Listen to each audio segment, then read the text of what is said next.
Well, good morning, everybody, and thank you for attending the webinar today. So we're going to be discussing choosing tax-efficient vehicles. There's a picture of me on the front there. I suspect I look a touch older today. I think it was probably taken about 9 years ago, and it's just sort of prompted a discussion between me and my marketing team about needing to update some of these things. Right, so the format for today really is I'm going to talk probably for about 30, maybe 40 minutes. If you've got questions, then please do raise them, and I won't answer them as I go along, but hopefully I'm happy to stay online and I'll come to the questions at the end and answer as many as I can. So the contents then. So we're primarily really looking at income tax on employer provided vehicles. I mean, you typically describe that as company car tax. The reason I say employer provided vehicles, of course, is because they're not always provided by companies. Somebody could have a partnership and provide their employees with company cars or business vehicles. We'll also pick up on employer provided fuel. We'll look at considerations for the business owner, i.e. how best to fund the purchase of company vehicles. We'll briefly touch on salary sacrifice arrangements and just the fact that there's a degree of care that needs to be taken around some of those.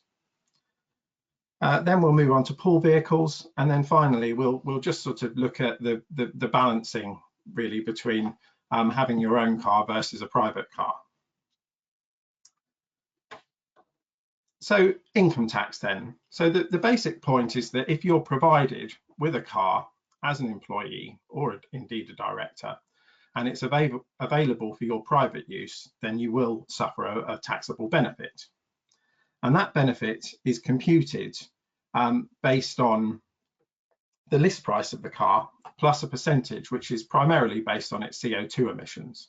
It's a little bit more complicated than that nowadays, but we'll come into that in a minute. And it's also worth noting that if there is no private use of the car, which is where we come into pool cars, then there's no benefit in kind. But do note that ordinary commuting is considered to be private use. So if you are provided with a company car and that is available for you to get to work and back, then ordinarily that would be considered private use. So the benefit in kind that you will suffer, as I said, is based on the list price plus accessories, and that's multiplied by a percentage which is based upon the CO2 emissions of the vehicle. So for the current tax year, the minimum rate actually is 0%. And this, we'll talk about electric vehicles, but that applies to electric vehicles at the moment, which are capable of doing more than 130 miles in electric only, have an electric only range, of more than 130 miles. And the maximum is 37% of the list price. For many, many years, diesel cars incurred it was actually a 3% surcharge, and that's now increased to 4%, but only for some diesel cars. Basically, if you've got a diesel car that is RDE2 compliant, then it won't carry that 4% surcharge.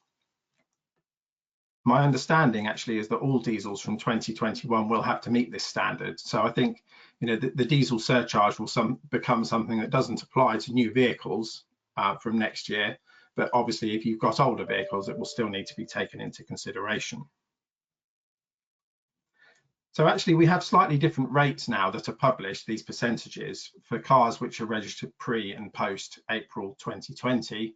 The examples I'm going to use in this talk are all based around, a new car that's being purchased today. But just to be aware that if you have got a car that was, that was registered pre 6th of April 2020, then slightly different rates will apply. And nowadays, these are all based on what's called the WLTP emissions ratings. And basically, that's just it actually stands for Worldwide Harmonized Light Vehicle Test Procedure, which is a bit of a mouthful. And it's actually obviously 6 words, but they clearly decided to abbreviate it just to a 4-letter acronym. If an employee makes a deduction, if an employee makes a capital contribution towards the car, so for example, sometimes an employee will be required to pay for some of the accessories that they might want to add to it, then that actually can be offset against the list price of that car going forward for calculating its benefits in kind. but that's currently capped at £5,000. So reporting of the benefits in kind on cars is done in the ordinary way with other benefits in kind, and normally that's by an annual P11D, which needs to be submitted to the revenue by the 6th of July each year. But there is also the option of voluntary payrolling of benefits in kind, which we are now starting to see a few clients do, but not huge numbers. So if we move into some examples then hopefully this will show how these rules work in practice, but also serve to illustrate the point I really want to make, which is around how important it is to look ahead and to think about the vehicles you're choosing, because it makes a huge difference in terms of the benefit in kind that results. So I've picked here as my example a BMW 3 Series Touring, current model. And the main reason I picked this is, well, partly because I have a BMW 3 Series, and I'm aware that it comes in a petrol version, it comes in a diesel version, and it also comes in a hybrid version. So that's obviously a petrol engine combined with an electric motor and batteries to give you the best of both worlds. And what I was trying to do was find cars that have a similar cost to buy. So if you see the P11D value on this particular slide, you'll see that all three of these models I've chosen cost broadly the same amount of money. So we've got £2,000 really between the cheapest and the most expensive model of the range. So they're all, they're all comparable really in terms that they're the slightly more powerful versions. So the fuel consumption figures are given on there, and that's obviously then leads to the CO2 figure, the carbon dioxide figure, which, as you can see, for the 330i, which is a 2-litre petrol, is 157 grams per kilometre. But for the hybrid vehicle, it's just 32 grams per kilometre. And importantly, on this particular case as well, that hybrid car can do up to 37 miles in electric only range. And that's what gives rise to the benefit in kind rates that are shown in the bottom of the slide. So you can see that the petrol car, we're going to have to multiply that list price by 34% in arriving at the benefit in kind, 30% for the diesel, but just 10% for the hybrid. So in practice, what that means, Lizzie, could you just move to the next slide, please? So this is the actual benefits in kind that result then for a basic rate and a higher rate taxpayer for the current tax year. So the benefit in kind is pretty significant really on the petrol car and on the diesel car, but the hybrid is a much lower figure. So for a basic rate taxpayer, that car is going to cost £234 per month in tax alone, if it's in the petrol format, and that drops to just £72 a month if it's the hybrid. Obviously, if you're a higher rate taxpayer paying tax at 40% and not 20%, those figures are doubled. But you can see there is an absolutely huge difference between the hybrid and both the diesel and the petrol. And I think if we went back even just a few years, you wouldn't have seen quite such a disparity really between those results. And the outcome of that really is that hybrid vehicles and indeed electric vehicles, which we'll come on to, really are sort of changing the landscape for company cars and what becomes efficient and what isn't efficient. I think it's, obviously I've chosen this BMW, which is a sort of medium priced car, but even if you sort of drop down to some of the slightly sort of cheaper, more basic cars, you will still end up with broadly a sort of comparable picture, albeit that maybe the petrol and the diesel benefit in kind rates will be a touch lower. We just move on to the next slide. Thank you.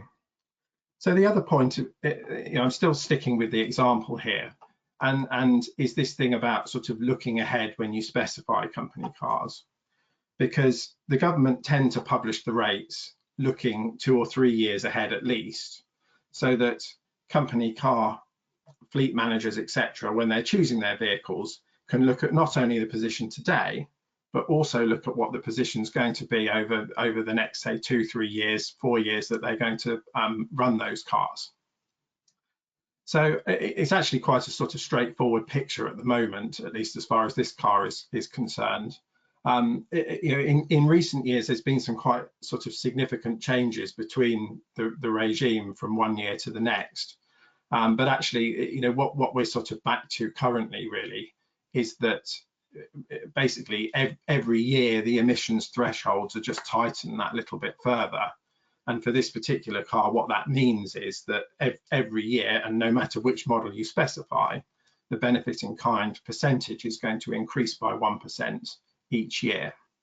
But if we just effectively come to the conclusion of that slide then, which is that if we ran the hybrid car for 3 years compared with the diesel, which in years gone by would typically have been the car of choice for many people, the actual tax saving then for a higher rate taxpayer is £290 per month over 3 years, which is, as you can see on the slide, more than £10,000 over the course of a full year. So quite clearly the choice of car makes a huge difference to the tax here for the employee. And planning ahead is absolutely key. And I think probably hybrids do now work for most people. But it's very important to crunch the numbers and look at the options. Just touching very briefly on car fuel benefits in kind. So we've talked so far about the benefit in kind that you have for actually being given the vehicle. If your employer also pays for your private fuel in that vehicle, then that gives rise to an additional benefit in kind, which is calculated by reference to a fixed sum multiplied by the same percentage that you use for working out the car benefit in kind. And that fixed sum is currently £24,000, £24,500. So sticking again with my BMW, if I had that in the diesel car, it was currently a 30% benefit in kind. And what you see in practice is that adds significantly to the tax liability. Very significantly actually for a higher rate taxpayer, they're going to have to pay £245 a month in tax to have their fuel for private use paid for by the company. And in reality, it's rarely, if ever, sort of worthwhile taking fuel for private use now, especially when you factor in the fact that the business, the company, or whatever structure it is, has still actually got to buy the fuel as well. So the alternative then, where you've got a company car, is that you can use the advisory fuel rates that are published by the Revenue and updated periodically.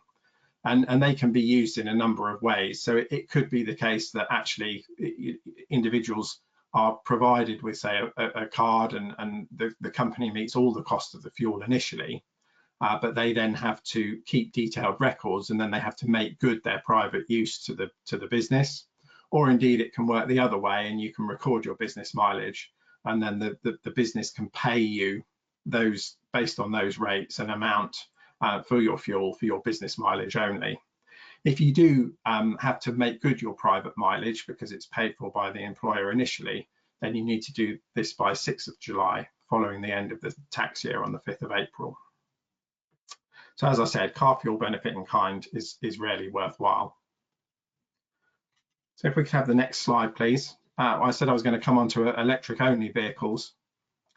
I think everyone will likely be aware of the huge sort of increased choice of electric only vehicles, and indeed hybrids, that have come onto the market in the last couple of years, and now seems to go from I think on there I've got a small little sort of smart car, a tiny little 2-seater, up to a Porsche Taycan, which is effectively a supercar, and everything in between, SUVs, the complete range. So I think there probably are electric vehicles now that suit most budgets. Obviously the bigger question remains around suitability and whether actually it will fit in for your usage needs from a business and a private perspective. But from a tax perspective, they're currently brilliant, really, in terms of benefits in kind. So if we just move on to the next slide, what we see is that the current benefit in kind rate on an electric only vehicle, which, as I said, has to have a range of at least 130 miles, electric only. So it could be a hybrid, but it would have to have an electric only range of more than 130 miles currently, is 0%. So it doesn't matter how much that car cost, you will suffer no tax on having that as a benefit in the current tax year. That obviously ends on the 5th of April next year, but then it's going to go up to 1% for the year after and 2% for the year after that. So for the next sort of 2.5 years, there's almost, the tax benefit on having an electric only car is almost, inconsequential really. There obviously won't be a fuel benefit in kind for an electric only vehicle because it's not using any fuel. That doesn't apply for hybrids, which are still, the regime that I've just described for company fuel still applies. But electric only cars, yes, no fuel benefit in kind. There's also an exemption from tax if your employer provides workplace charging. And indeed, there's also these advisory fuel rates that apply to electric vehicles that I've just been talking about in respect of petrol, diesel or hybrid cars. So actually, if you're doing business mileage in your electric only car, your employer can pay you 4p per mile for the business mileage that you run. And seemingly, they can pay that even if you've charged your vehicle at work. So I think the message there is that currently the government is hugely keen to push people towards electric vehicles, and they are using the tax regime to incentivize that. Hugely beneficial tax regime at present, but just to sort of end on electric cars really by saying, do expect the benefits in kind to rise in the future. I'm sure they'll still be attractive, but obviously the government needs to sort of try and maintain its tax take. And so I think it's only reasonable to expect that we will see further benefit in kind rates increase as we go beyond the tax year 22-23.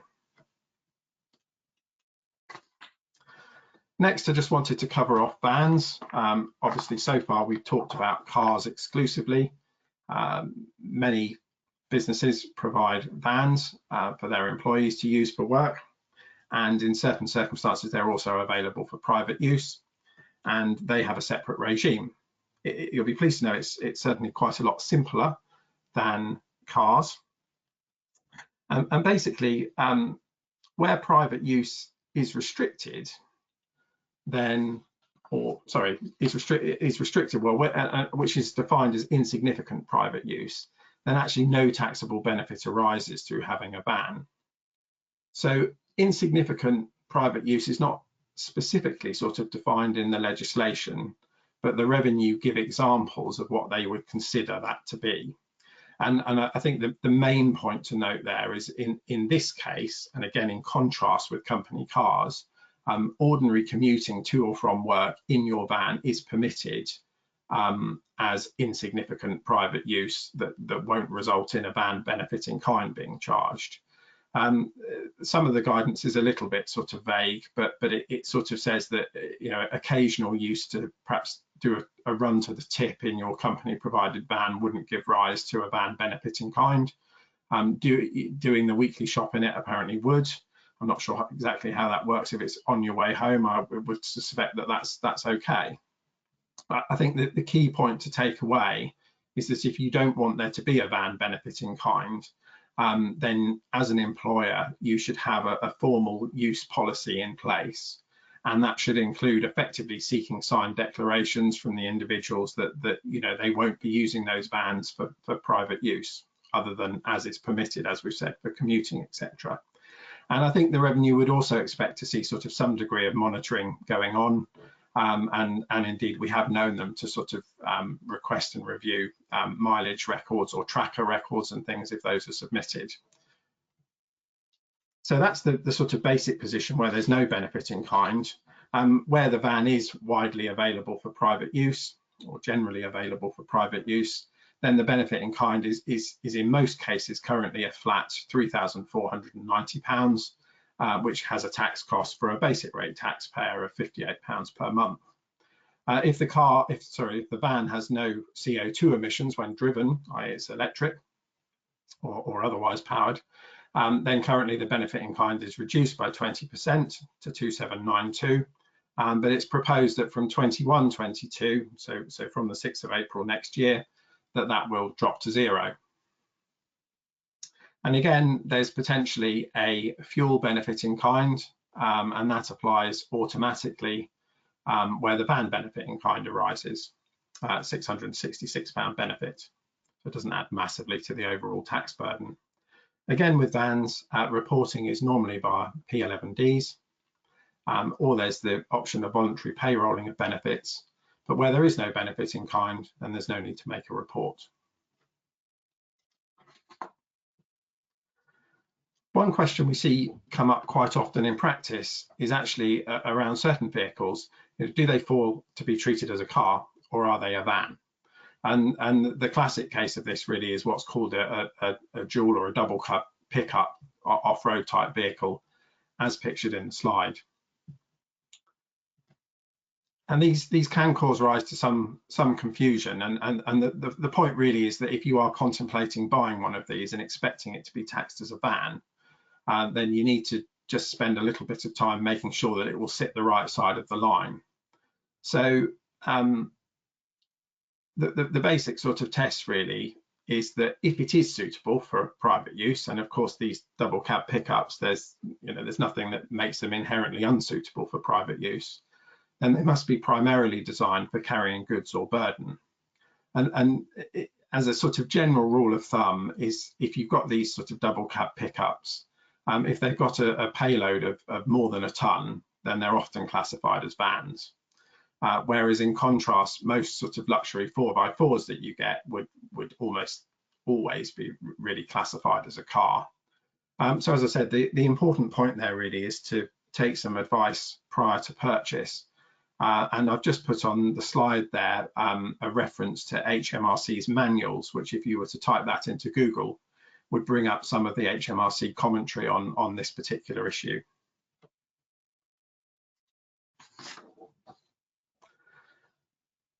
So the next part to cover then is the other side of this. So far then we've talked and focused all about what the benefit in kind is for the individual who has been provided with an employer provided car or van. But what about the actual business owner? So be that the company or the sole trader that's providing it to a member of staff, etc.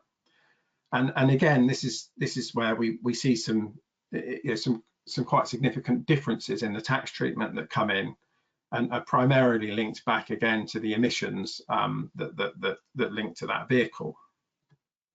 So for the business owner then, there's a number of sort of tax related considerations, and those include obviously the deductions that the business is going to be able to take against its profits for corporation tax or income tax purposes, the VAT position of the vehicle, HMRC reporting obligations, and also the Class 1A national insurance that employers pay on the cost of providing a benefit in kind. Other non-tax considerations will include matters such as the administration burden. What sort of vehicle are you providing? Are you providing it specifically to attract staff? Financing considerations, of course. But obviously, I'm just going to focus on the tax matters here today. Have the next slide. Thank you. So in terms of deductions against business profits, well, where a business purchases a vehicle outright, or it's acquired under a hire purchase type arrangement, then ordinarily for the business that will go on its balance sheet and it will be depreciated in the accounts. Depreciation is not normally tax deductible, and instead businesses get tax relief for these types of assets through a system of capital allowances. And the capital allowances that are available depend on the emissions of the vehicle. So currently, if the CO2 emissions of the car that you specify are below 110 grams per kilometre, then they go into what's called the main pool and qualify for an annual writing down allowance at 18%, which is given on a reducing balance basis. So it's not straight line. Above 110 grams per kilometre, they go into the special rate pool, on which the annual writing down allowance is just 6%, again on a reducing balance basis. So the move that I mentioned before to WLTP rates has actually resulted, because it's a stricter sort of test, has actually resulted in quite a number of cars having their CO2 emissions increased. And there's been no change in those above thresholds to reflect that. So the basic position will be therefore that more vehicles will fall into this pool where it takes an awful long time to get tax relief. Where you can have a much more efficient tax treatment, i.e. 100% first year allowance, i.e. if you bought this car under hire purchase or outright, the company can write off 100% of the cost in year one, is if the CO2 emissions are under 50 grams per kilometre. But it is proposed that that will drop to 0 grams per kilometre with effect from April 2021, and I haven't seen yet whether that's been confirmed. Commercial vehicles, so going back to our vans, they can go into, there's less, the emissions are not considered in the same way, and so they would ordinarily go into the normal general pool. However, they can qualify effectively for 100% first year allowance under the annual investment allowance, which doesn't apply to cars. So all businesses currently have quite generous annual investment allowances available to them of up to £1 million a year, on which they can write off 100% of the cost in the year of acquisition. So just to put this into context then, if you've got a car that goes into your 18% general pool, over 5 years, you'll obtain tax relief for 63% of the capital cost of that vehicle. And what will happen is, even if you dispose of the car, generally it will just keep, the value that's in that pool will just keep reducing year on year. So it will take many years really to effectively get the full relief. And in contrast then, where it's gone into that special rate pool and only qualifies for a 6% writing down allowance, after 5 years, you will have only had tax relief in your business for 27% of the cost of that vehicle. So clearly, if you've had to purchase the vehicle but you've not had the tax relief, that has cash flow implications. So it is important to think about the CO2 emissions from both the employee's side in terms of the benefit in kind, but also from the business side in terms of how quickly you're going to be able to write off that cost for tax purposes. So obviously that's covered outright purchase of cars and also hire purchase type arrangements. Many businesses, of course, will just lease cars as quite an efficient way of doing it. And the general rule there is that the leasing costs are tax deductible as they're charged in the accounts. But again, we see a restriction, albeit here it's only for 15% of the lease cost, where the CO2 emissions of the vehicle in question are above 110 grams per kilometre. And again, there's a proposal to make that a tougher restriction going forward and to drop that 110 grams per kilometre down to 50 grams per kilometre from April 2021. Generally, however you finance a vehicle or buy it, the maintenance and running costs for employer provided vehicles and things will be allowable deductions for the business. The rules obviously are a little bit different if you are the proprietor of a sole trader or a partner in a partnership and it's your own vehicle. And what generally sort of happens in those circumstances is that you have to make a split between the business and private element of your mileage. So that broadly the sort of the same business rules apply, but in calculating your taxable profits, if you used your car, say 40% for business purposes and 60% for private, you would only get a tax deduction for the 40% business element. And you do need to keep records to make sure that you can demonstrate that. So finally, sorry, not finally, but on this section, but just moving on to VAT considerations. I'm not going to say too much of it about VAT. I mean, it's the basics are relatively straightforward, but once you start getting into considering the costs for fuel and things, there are various sort of VAT schemes and it can get a little bit complicated. But basically, VAT recovery on cars that are available for private use is not allowed. It's only allowed where it's only for business use. Where you have a lease, you're allowed to recover 50% of the VAT, where that is available for private use, that vehicle, 100% if it's only for business use. VAT recovery is usually possible on commercial vehicles, and again, that can link back to that dual cab pickup, where quite often they are commercial vehicles and VAT recovery is possible. I've mentioned about fuel cost. VAT recovery is usually not a problem in terms of running and maintenance costs and be recovered in full, despite the fact that there's a private use element there with employer provided vehicles. Any VAT which cannot be recovered then becomes an expense in a company's accounts or a business's accounts, and would be deductible ordinarily for corporation tax and income tax purposes in calculating overall profits.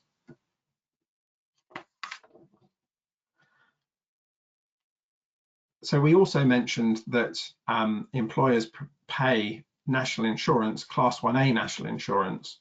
They pay this on most benefits in kind that are provided to individuals, and it's currently at a rate of 13.8%.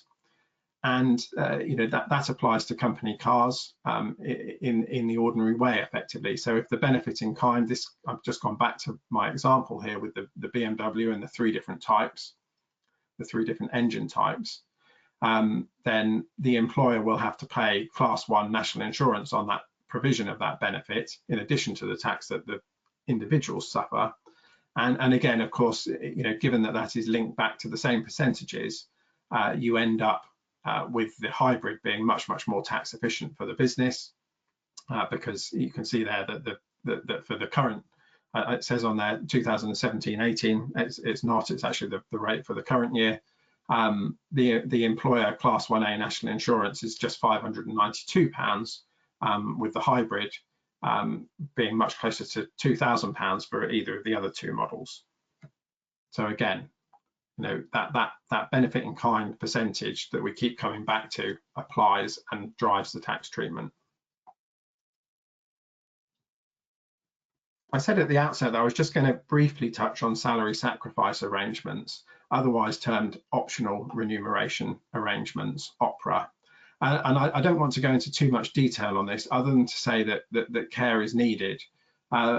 Sometimes businesses will give employees the option of taking a company car or not, and in certain situations now, they can basically find that they end up being taxed on the hire of the benefit in kind or the salary that they've foregone in receiving that benefit. And this is sort of particularly the case really where you're able to make that choice, and there's a degree of uncertainty really around how the revenue are interpreting these rules, which came in 2017. So for example, if you promote an employee and you give them, say, the option of having a company car or taking additional salary, might they be caught by these rules? Potentially they might, and that's all a little bit uncertain at the moment. So there is a degree of care that's needed where you're trying to give individuals a choice between one or the other. So it's still, whichever tax regime applies in these circumstances, it's still reportable on a P11D, and there's still the same sort of income tax and national insurance consequences that arise. But again, we kind of see this being linked back to the CO2 emissions of the vehicle, and you can come outside of these rules altogether if the CO2 emissions of the car are less than 75 grams per kilometre. So again, the message is specify something that's environmentally friendly and you'll get a much better tax treatment. These rules don't just apply to company cars, they apply to a whole range of different benefits, with certain things being taken outside of them, such as pension contributions. Moving on now then to pool vehicles. We have we've talked about the situation where a benefit in kind does arise on cars and vans. Historically, and it's still the case, many people or businesses have been sort of tempted to try and run what they call as a pool vehicle, so that it doesn't fall to give rise to any benefits in kind. So there is an exemption from income tax, for what are generally pool vehicles and vans. So there's a number of requirements that attach to this, as you'd expect, really. And basically, it's to say that they're not being used privately. They're only available for business use and used by a number of different people. So as you can see on the slide there, used by more than one employee, available to each employee by reason of their employment, not ordinarily used by just one person to the exclusion of others. Any private use should be incidental, and the vehicle should not normally, and that is underlined, be kept at or near the home of an employee overnight. And there's a sort of 60% rule of thumb there. So if an employee has got to, say, go on to somewhere the following morning early, it might be acceptable for them to take that pool vehicle home the night before to allow them to make their journey early in the morning for their business purpose. The key here really is that record keeping is important. And you do sometimes see some quite nice vehicles which are described as pool vehicles because people are trying to avoid the benefit in kind charge on them. But if you do have an employer compliance review, it's one of the areas that HMRC will look at, and ultimately record keeping is key. You should be keeping a record of how that car's been used, where it's been, etc. And if you don't comply, just be aware of the fact that the revenue won't necessarily just look to collect the benefit in kind tax for that year. If you've had that vehicle for several years, under the discovery assessment provisions, they can potentially look back a number of years and seek to collect tax in earlier years. And suddenly what started off as not a very big number becomes something quite significant. So care is needed around pool vehicles, but for genuine pool vehicles, there is an exemption from the benefit in kind rules because no one has a taxable benefit. So the final subject then, we've obviously talked this morning about both parts of the equation, the tax for the individuals and the tax on the businesses. And so there is a trade-off or a calculation essentially to be done as to which is the most tax efficient. And if you're a business or a company owner, you would looking to provide a vehicle really sort of for yourself. You would typically assess both sides of that and work out, which overall is the most tax efficient. There aren't really any sort of general rules because as we've said, it very much sort of depends upon the vehicle that's specified, its price, its emissions, except to say that electric vehicles at present, clearly will be more tax efficient through a business, through a company, and that hybrids are also changing the landscape and will generally be much more tax efficient than their petrol or diesel equivalents. If you're assessing this just as an individual, say you're accepting a new job and you've got the option of taking either a company car or having a car allowance, then obviously you'll only really be concerned as an individual with what that means for you. And essentially that is about understanding the tax that you will pay under the benefit in kind regime and comparing that with the net of tax salary that you will receive by taking the car allowance. But don't forget that where you provide your own car for business purposes, or an employee does, then the business can pay them for that use. And that is, so this is the authorised mileage allowance payments, 45p per mile for the first 10,000 business miles in a year, and 25p per mile above that, with an additional 5 pence per mile possible for each passenger that you carry on those business journeys. So if you're, in making the assessment between which way to go, you also then need to take into account what other payments can be taken tax-free from the business under these rules. Of course, not all employers will pay 45p per mile, so it's important to understand what the employer actually pays. If they do pay less than 45p per mile, then actually you can claim the difference as a sort of tax adjustment, so you can claim tax relief on the difference. So there is a number of sort of things that come into that equation, but essentially you want to look at both sides and then work out what the overall most efficient route is. That pretty much brings me to the end. So I think just in summary, really, the key points that have hopefully come across is that it's important not just to look at the tax position at the time you buy a vehicle, plan ahead, look at it if you can over the whole of its sort of lifetime that the business plans on running it. Careful vehicle choice can save thousands for comparable cars over a relatively short period. You know, we go back to my BMW example where over a 3-year period we had a potential tax saving by choosing a hybrid over the diesel of more than £10,000 for a higher rate taxpayer. Electric vehicles, if they're suitable for you and your lifestyle, are currently really a bit of a no-brainer to take those through the company because of the exceptionally low, currently zero benefit in kind that arises, and the fact that the business will be able to take the upfront tax relief for the cost of buying that car. That's just the position that we're in at the moment. Fuel benefit for cars, as I've said, is very rarely, if ever, worthwhile. Pool vehicles, do consider them where the circumstances permit, and just remember that failure to operate the rules correctly can be costly, so record keeping around all of this is important. So that brings me to the end of everything that I wanted to say, and I'm just going to have a look now to see whether we have got any questions. I think we have had we've got a couple of questions by the looks of things.